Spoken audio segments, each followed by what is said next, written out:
we are also thinking how to take this one to other states. As the chairman of the Economic Advisory Council to the Prime Minister, so we are also thinking of those policies. And I'll say a few words, how to have this population management policy in the nation's goals. For example, we have 3 goals for a nation. One is the growth, economic growth. Second is inclusiveness is important. Third is sustainability. So all 3, how do you include this population management policy? And growth, we need investment, infrastructure, exports, and those things. And inclusiveness, we need employment, where quality employment. For this, we need also education and health. Those are the important things where we can, the population, how do you have this education, health, and those things. And sustainability is also important, because the Prime Minister has talked about the livelihoods for environment. It means every day in life, how to protect your environment with population management and those things. So these 3 things, the nation's goals. And also some of the dichotomy we have to, for example, since Jawaharlal Nehru days, we have neglected, primary education, primary health and all. Now the government and Andhra Pradesh is also doing a lot of work on education and skills, and also how do you improve the employment, the health, and those things we are doing at the national level also. Because the dichotomy is that we have, for example, education, we have good IITs and good, IIMs and all. But at the bottom, we have to improve the quality of education. Similarly on health, we have good hospitals, but at the village level and all, we have to improve the, health facilities. So this dichotomy, which Andhra Pradesh and the All India level, they are going to bridge this dichotomy. And also the demographic dividend due to the population, because earlier people used to think, I was telling the Honorable Chief Minister, there used to be an economist called Thomas Malthus. He used to say that because of population growth, there will be famines and there will be poverty and all. But that was in 1798. He wrote a book on no population will destroy the world. But we had green revolution in agriculture, the technology benefited. So the food production and everything improved significantly than the population. So like that, now there is a change among the countries. Population, increase is not is a good thing now, because there are the human resources. And so population management policy is by the Andhra Pradesh government, it's very important one.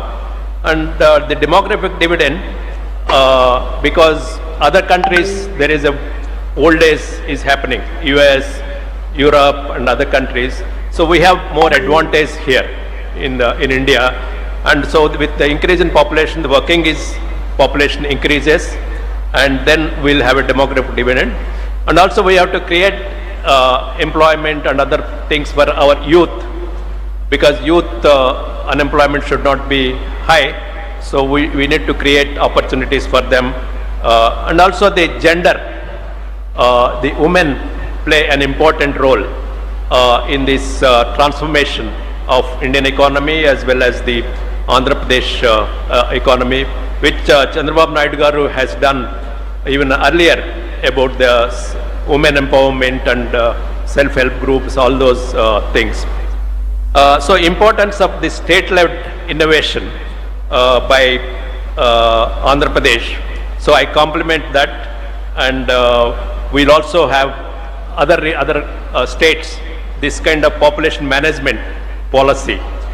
And the recommendations of the Andhra Pradesh government on the economic planning with welfare programs as well as job creation. That will be very model. And human capital improvement is important, because for any country, human development, human capital will create lot of, apart from the physical capital, physical infrastructure and others will improve. But we need both physical infrastructure and human capital for development of a country, which the population management policy will help. To conclude, India's path becoming a developed nation by 2047 requires smart population strategies led by states like Andhra Pradesh has taken a visionary step.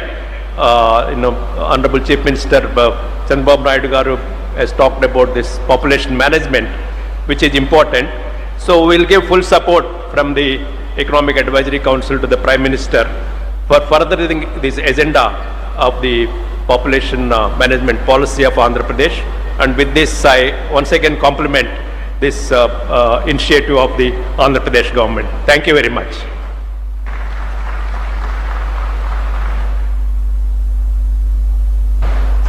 Thank you, sir. Thank you so much for the amazing insights. Now I invite Professor Sanjay Kumar, a professor and co-director of Lokaniti, to please address the gathering.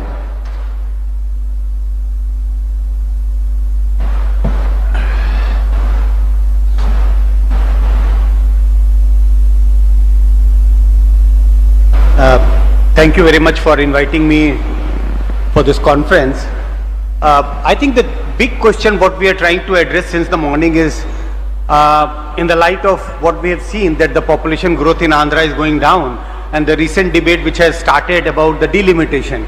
Because if the population growth is going down, and if the delimitation process which is to take place in a couple of years time, so what will happen? The parliamentary constituencies will be divided in accordance with the population.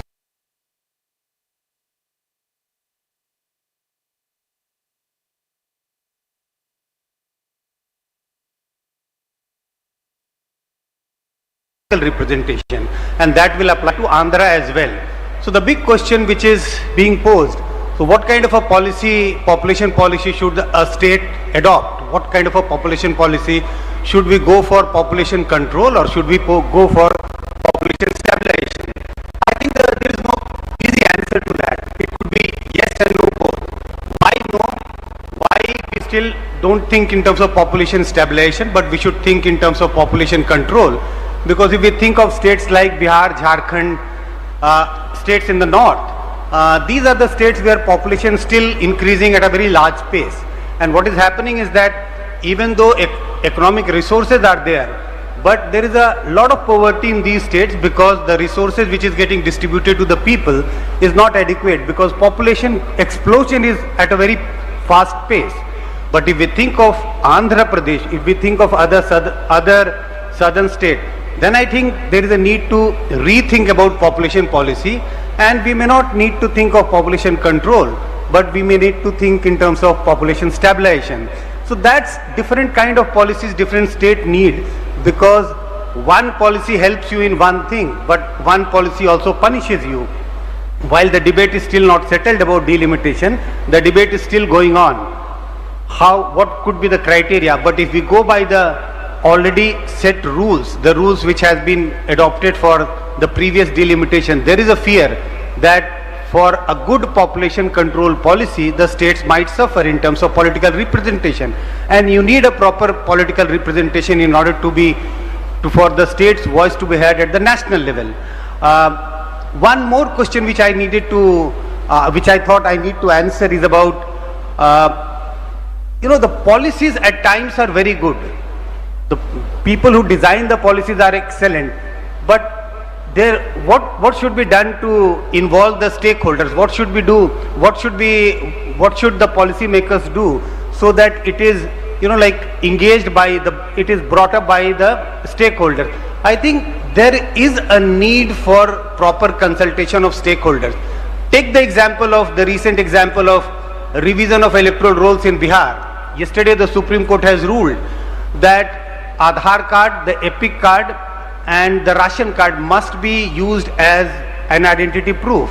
So the policy in itself was good because electoral rolls have problems, Voter list have problem. So policy in itself was very good that you need to clean the voter list. But the policy was announced all of a sudden. It was announced on 24th of July and implemented the next morning without any careful thinking, without any consultation with policy holders. No political parties were consulted, no voters were consulted. One more example about the farm laws. 3 years ago, the central government came up with the farm laws. There was a lot of opposition by the farmers. They sat on protest for years. I am not saying that there was no issue. The policies may be very good policies designed by the policy maker. But the problem was stakeholders' inputs were not taken. So I think for any policy, and we are discussing on a World Population Day about the population policy, I think there is a need to take inputs from policy holders, the people, the stakeholders, and stakeholders are who? Stakeholders are people who are working in the field, working on the ground, academicians, and different kind of people. I am happy to see that Andhra government has initiated this system. They have invited people from various fields, and I am sure the population policy which the Andhra government is going to take forward will be a policy which will be comprehensive enough to take care of the needs of all the people. Thank you very much.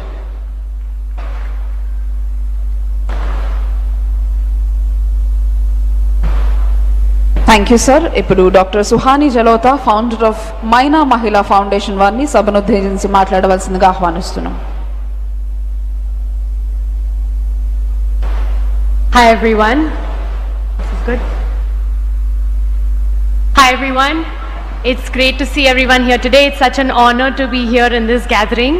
I just want to take a couple of minutes to talk from a woman's perspective, from an implementer's perspective, and from a researcher's perspective about the topic that we've been discussing today, and what do young women today really want. Now I think we've been debating a lot if young women want to have more children, and we've been discussing some of the work that we've started doing with the CADA authority actually in Kuppam now, that young women actually want to have more children. I think we've found that to be established. What young women don't feel supported with though is that the system around them doesn't feel like it supports motherhood. And this has come out in 4 different ways.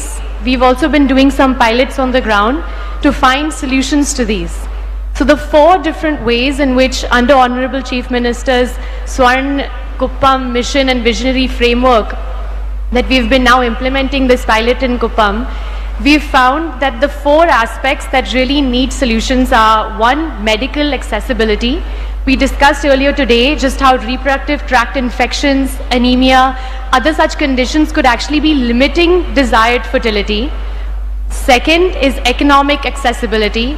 Women may not want to have more kids because they don't know who is going to raise them, how the financial sustainability of the family will be maintained. Third, it's information accessibility, having the right motivation, counseling, information at hand about the overall aspects of parenting and what it takes in the new generation.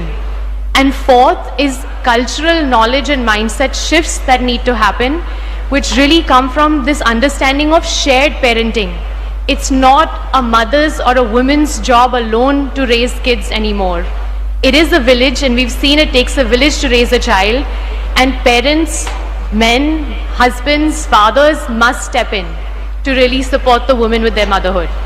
And so amongst these 4 aspects, we've now been doing these pilots, and I've actually found that healthcare misinformation has gone down by 50% by just providing information on hands to women to be able to act on. We've seen that reproductive health knowledge can increase by 20% with even just basic counseling and providing information at the hands of their smartphones and WhatsApp that now women have very easy access to. And we've also found that women are now seeking out more care on their own because they're starting to realize that, at least in Kuppam and in our pilot, we're seeing that they have easy accessibility to the kind of information in a non-judgmental, private way that they can access. So I think there are lots of different opportunities for us to grow and really support women to create a 3-step change process. First, we can start with shifting families' knowledge around this topic. Second is really trying to shift their attitudes around it. And third is trying to shift their actual behavior and practices. But in all of this, let's not forget the woman and her agency at the end of this. It's her decision on what to do, and we can enable her to make decisions around motherhood by creating the systems such that she doesn't reject motherhood.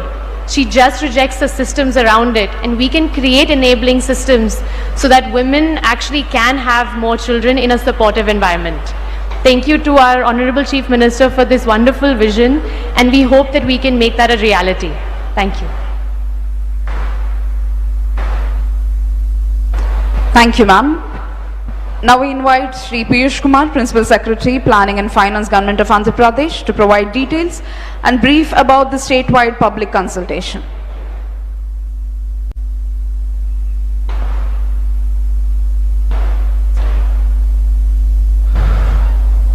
Honorable Chief Minister Shri Nara Chandrababu Naidu Garu,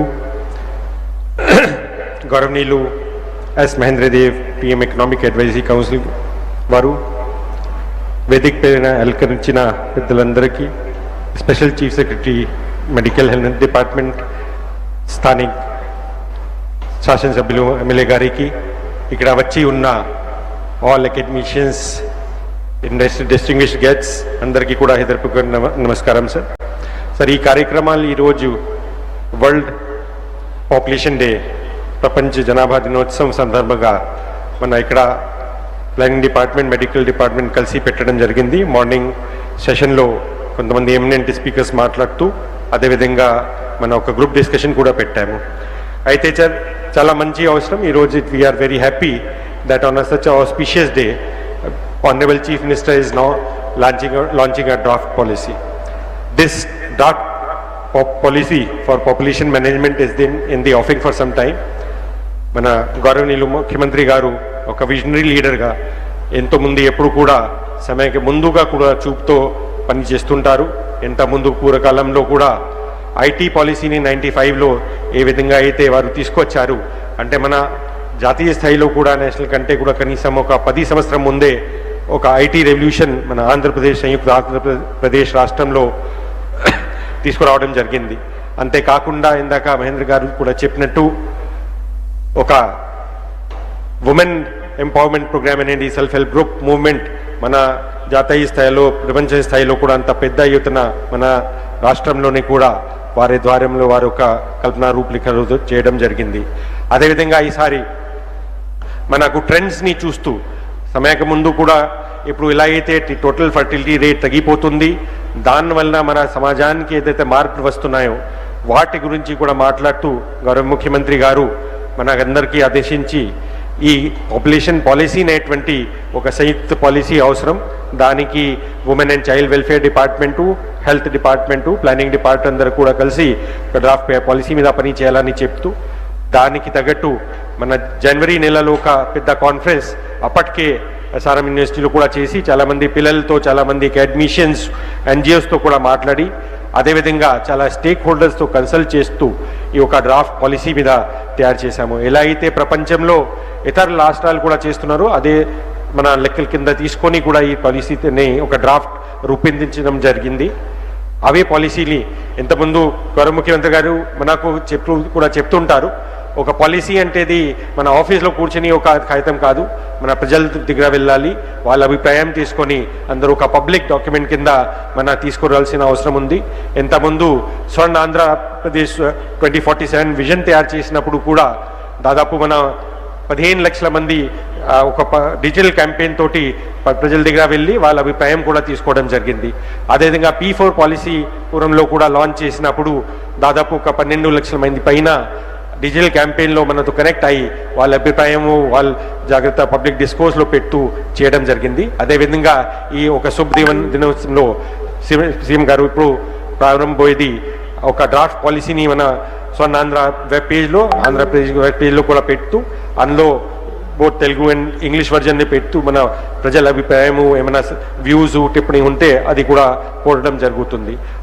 దీంతో పాటు ఒక digital క్యాంపెయిన్లో ఒక 8 questions, అంటే ఏదైతే మనకు జనాభా trends ఉన్నాయో దీనివల్ల సామాజికంగా దాని మీద ఒక ఫలితాలని అంటే ఆ రిజల్ట్స్ని కూడా చూడడానికి మనం ఒక క్వశ్చన్ ఆన్సర్ కూడా చేయడం జరిగింది. అది ఇప్పుడు సీఎం గారు లాంచ్ చేస్తున్నారు. దాంతోపాటు మీ ప్రతి టేబుల్లో కూడా ఒక వైఫై అది లింక్ క్యూఆర్ కోడ్ ఇవ్వడం జరిగింది. దయచేసి మీరు లాగిన్ చేసినట్టయితే మార్నింగే మీకు చెప్పడం జరిగింది పాస్వర్డ్ కూడా లాగిన్ చేసి గౌరవ ముఖ్యమంత్రి గారు దాన్ని ఓపెన్ చేసిన తర్వాత మీరు అందరూ కూడా ఇప్పుడు సమాముఖంలోనే పూర్తి చేసినట్టయితే దానికి ఒక ఒపీనియన్ కూడా ఇక్కడ చూపెట్టడం జరుగుతుంది. Now I will request Honorable Chief Minister sir to kindly launch the policy and this questionnaire. Thank you sir.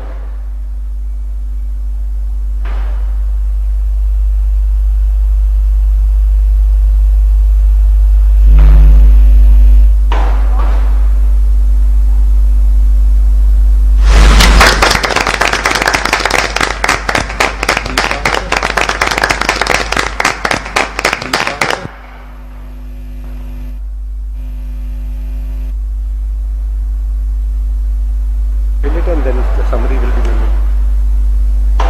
Thank you, sir. Thank you so much for the valuable insight, and also thank you, CM sir, for the launch of poster. Now it's the time for QR things. నేను మీకు ఇందాక చెప్పాను ప్రతి ఒక్కళ్ళ table మీద QR code ఉంది. We also have Wi-Fi. ప్రతి ఒక్కళ్ళు లాగిన్ అయ్యి ఆ QR కోడ్ స్కాన్ చేస్తే a little survey. ఇందాక నేను మాట్లాడుతూ చెప్పిన మాట, మేం చేసిందే చేయాలి అని ప్రజల మీద రుద్దే ప్రభుత్వం కాదు ఇది. ఇది మంచి ప్రభుత్వం, ఇది మనందరి ప్రభుత్వం. కాబట్టి ఈ పాలసీ మీద కానీ ఈ ఆలోచన వ్యవస్థ మీద కానీ వాట్ ఆర్ పబ్లిక్ థింకింగ్, జనం ఏమనుకుంటున్నారు అన్నదాన్ని ఎంతో హార్దికంగా స్వీకరిస్తుంది రాష్ట్ర ప్రభుత్వం. దయచేసి కూర్చున్న వారందరూ we're having a little survey. మీకు క్యూఆర్ కోడ్స్ ఇవ్వడం జరిగింది. ఆ కోడ్స్ని ఒకసారి మీరు స్కాన్ చేసి there are a few questions. Please answer the question and please fill in your details.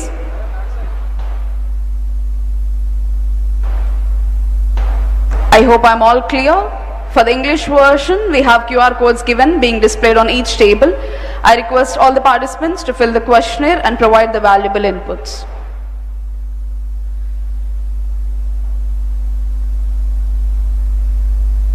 ఇది జరుగుతున్న ప్రక్రియలో I invite Dr. Jalalim Tafasi, Chief of Field Office, UNICEF, Public Health Specialist, to summarize the key points from the talks by the key experts.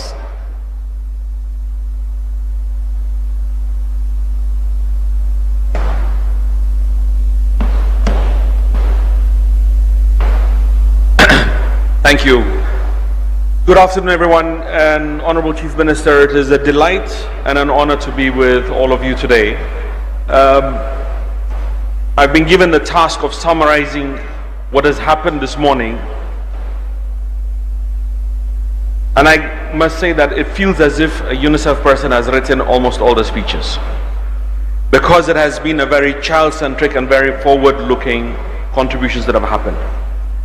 And if you give me an opportunity to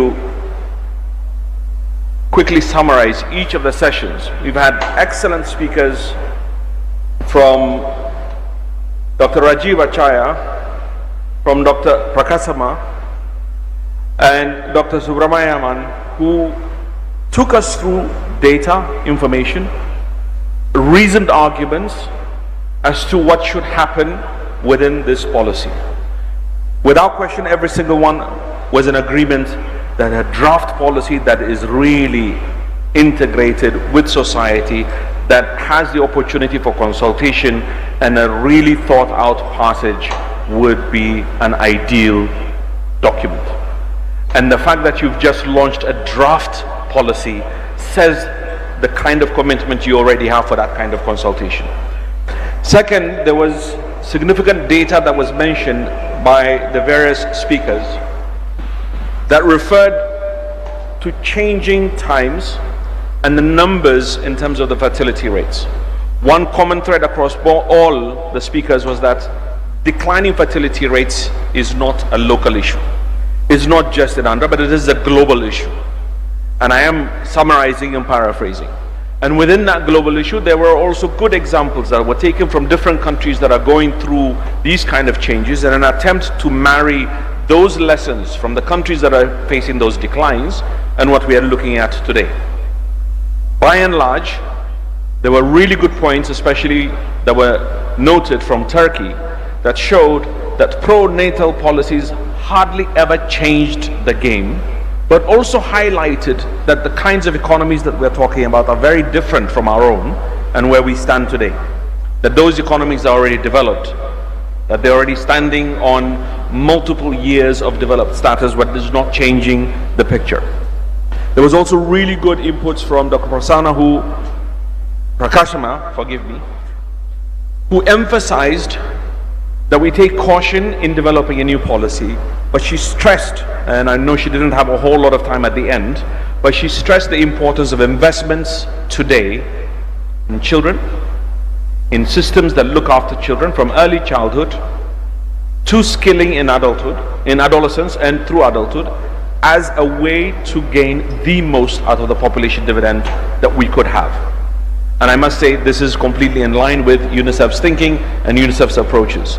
There was significant echoing that happened about the investments that are required also from Dr. Subramanian, who really even gave us the points to consider upcoming and new data as part of our consultations, that we should look at NFHS 6 and upcoming data points in order to formalize the thoughts around this. From a perspective of investments today in children, there are many questions that come up, and you will give me permission to go off a little beyond what has been discussed from the UNICEF perspective. And this is about investments in children today. The brains that will power this economy in 20 years' time are being born now. And honestly, that is the most important investment we could make in order to achieve the population dividend. But what does that mean to invest in it? And if we were to ask everybody here, everybody will have a different opinion. But that investment means that we need to look beyond traditional approaches to our healthcare, to our care for children, for education, for protection, and we need to take a look at how we break the systems forward. Childcare needs to be, as my friend already mentioned, Dr. Sohani, who alluded to the demands and the aspirations of young women, to be looked after, to be supported through pregnancy. But we make the point that today in our state, 24 to 26 neonatal deaths per 1,000 live births. 24 to 26 mortalities of under 5 children, that is the current state. That is per 1,000. Then you add on stunting rates, 31% of children on average under 5 are stunted. These numbers imply that we need to strengthen the quality of care that allows us to maximize the potential from this youth, that would also encourage better family-friendly policies, because those are required. It is not enough to provide cash incentives, to provide handouts, but to really create the systems that are supportive at the community level, at the family level, to take the concept of parenthood not just from the perspective of the mother, but the whole family, a whole community. We do not have the traditional structures of the extended family that we had decades ago. That is changing. We are shifting a lot more to the nuclear family. But that nuclear family, for it to thrive, needs to feel safe, needs to be invested in, and needs to have the space in order to work. In practical terms, coming back onto the structures that we already have, our departments of health, WCD, education, they're all functioning at maximum capacity, and they're really trying to make those happen. But there are gaps that we still need to be able to work. One is helping the marriage of data between different systems and allowing different departments to work together to maximize the investments that we have. The little investment that goes into these departments today could have the maximum benefit for children if it is utilized in a coherent and multi-stakeholder fashion. The child needs to be at the center of the game. Dr. Sohani mentioned the woman, the young lady should be at the center, and I'm adding on to say that a child should be at the center of that focus, which would be the one that gives us the maximum benefits. In doing that, investments that will highlight the future would be the follow-on skilling on the brains that are born today. We give them the maximum components. Skilling for adolescents for a future world is an important component. And I believe this was already alluded to by Dr. Subramanian, who mentioned on the qualities and the requirements for a future economy. He has seen that in the data he mentioned from Japan, from Hungary, from France, but that suggests that if we are able to take care of the child from here and follow through in a life cycle approach, you will have the maximum benefits. And we're looking forward to helping to enrich this draft policy collectively, I think from the conversations that have happened, to ensure that we give the maximum benefit to the future through investments today. Thank you.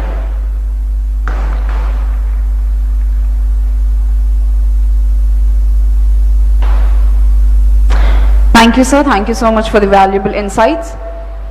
ప్రేక్షకులు అంతా survey తీసుకున్నారని అనుకుంటున్నాం. Within a minute we'll be having the review of the survey. Dashboard వస్తుంది మనందరి ముందుకు. Telugu and English both languages అవైలబుల్గా ఉన్నాయి. We have the following questions. ఈ రోజుల్లో ఆంధ్రప్రదేశ్ ఒక కుటుంబానికి ఎంతమంది పిల్లలు ఉండటం అనుకూలమని మీరు భావిస్తున్నారు? You have your options also. Dashboard please.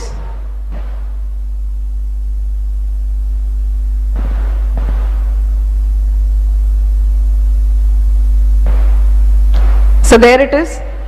ఆంధ్రప్రదేశ్లో ఒక కుటుంబానికి ఎంతమంది పిల్లలు ఉండటం అనుకూలమని మీరు భావిస్తున్నారంటే 67.41% of the people they said 2, 19.88 more than 2 అన్నారు, 12.34% 1, 0.37% అసలు ఒపీనియన్ ఇవ్వలేదు. We have 1,000 or more samples. And the second question is, ఆంధ్రప్రదేశ్లో యువ జనాభా తగ్గిపోతుంది మరియు పిల్లల సంఖ్య కూడా తగ్గుతుంది. మీకు ఈ విషయం తెలుసా? 79.38% people knew this, 20.62% వాళ్ళకి ఈ విషయం తెలియదని రెస్పాన్స్ ఇచ్చారు. అండ్ ద థర్డ్ వన్, యువ జనాభా తగ్గిపోతుంది అన్నదానికి మీరు ఏమి కారణంగా భావిస్తున్నారు? What do you think is the reason for decreasing young population? Migration away from the state. Young people don't want to get married. Young couples don't want children. Young couples want only child. Any other or please specify any? ఈ విధంగా 306 people migration away from the state అంటున్నారు. 220 is young people don't want to get married. 213 is young people don't want children. And 310 people are saying young couples want only one child. And fourth one, ఒకటి కంటే ఎక్కువ పిల్లల్ని కలిగి ఉండాలనుకునే దంపతులకు ఎదురయ్యే ప్రధాన సవాలు ఏంటి? What is the biggest challenge for couples who are planning to have more than one children? High child rearing expenses, house education, health care 418 అంటున్నారు. No stable income or job 334 people are suggesting that. Infertility, hormonal imbalance or health concerns 33 people. Lack of support from family or society 11. Change in lifestyle and preferences is 13. And the fifth question, వృద్ధులకు అత్యవసరంగా అవసరమైన మద్దతు ఏమిటి? What kind of support do elder people need the most? Easy access to nearby hospitals or doctors, that is 33.95. Regular pension without delays 275 అంటున్నారు. Respect and attention from family and society 90. Assistance at home or from community workers is 33. More public places and programs where they can stay active 7. Living close to their son or daughter is 48. And the sixth question, పిల్లలు ఉమ్మడి కుటుంబంలో అంటే తాతలు బంధువులతో కలిసి పెరగడం మంచిదని మీరు భావిస్తున్నారా? Do you think children grow up better in a joint family setup with grandparents and extended family? Yes, joint families provide better care and emotional support 549. Sometimes it depends upon the family situation 197. Nuclear families are better for raising children 53. Some people are not sure about it.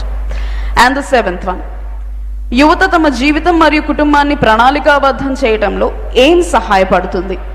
What can help youth plan their life and family better?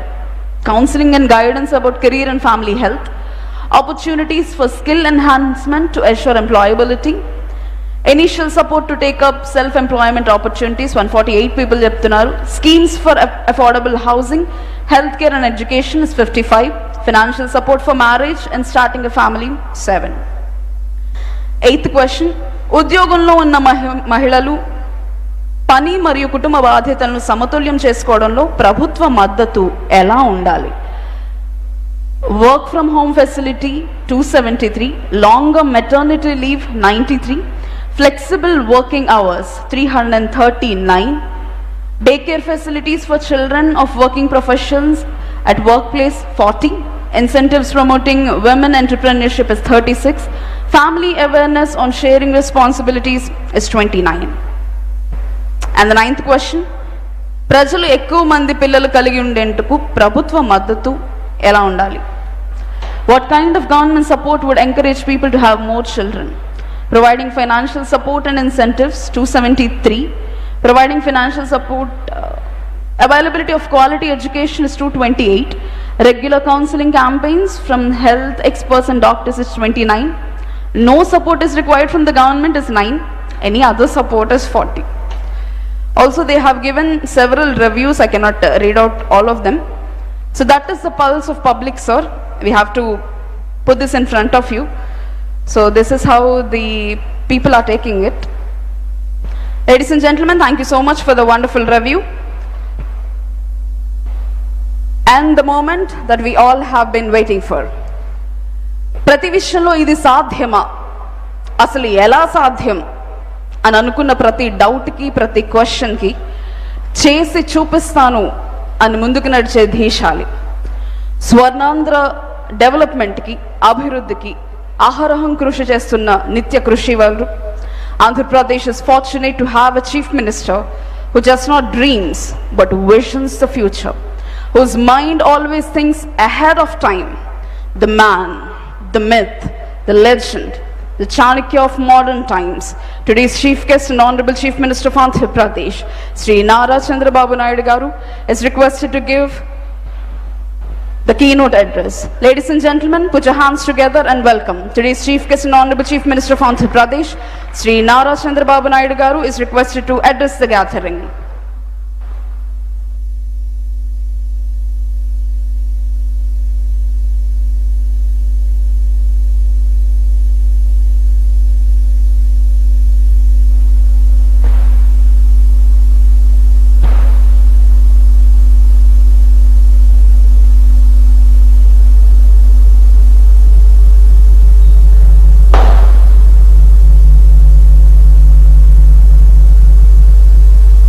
ఈరోజు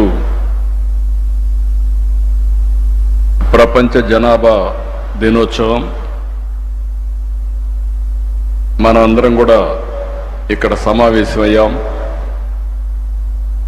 భవిష్యత్తుకు ఎలాంటి ప్రణాళికలు మనం రూపకల్పన చేసుకోవాలి అనే విషయాన్ని మనం చర్చించుకోవడానికి ఇక్కడ సమావేశమైనప్పుడు గౌరవనీయులు doctor Mahendra Dev garu, chairman economic advisory council, prime minister of India, honourable MLA Tenali Shravan Kumar garu, special chief secretary health and medical and family welfare, principal secretary to government planning and finance Piyush Kumar garu, respected Zelalem Taffesse, chief of field office UNICEF public health specialist, professor Sanjay Kumar, professor and coordinator of Lokniti Center for the Study of Developing Societies, Dr. M. Prakashamma, Public Health Specialist, Director of Answers, Hyderabad, Dr. Subhashini Jalota, Founder, Maina Mahila Foundation, Dr. Rajiv Acharya, Research Advisory Board Population Council, Dr. Subramanyam, former Joint Director Population Research Center, Visakhapatnam. And also we are all gathered here, especially community development program officers, different NGOs,